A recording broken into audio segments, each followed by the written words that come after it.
Hello friends, I hope you guys are having a great day. So this is gonna be a quick video on showing you how you can make a group call on WhatsApp.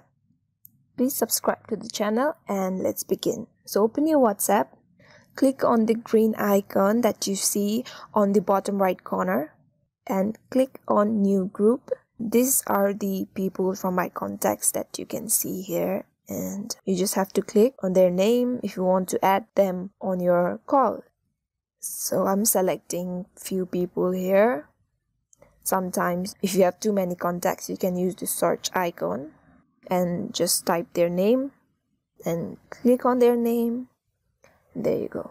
So after you have selected the people that you want to make a group call with, you have to click on the green arrow and give this group a name, whatever it can be, anything. And now all I have to do is click on the green button again.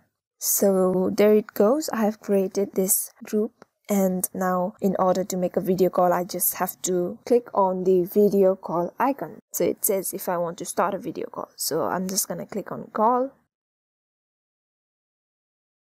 So there you go. That is, you make a video call on WhatsApp.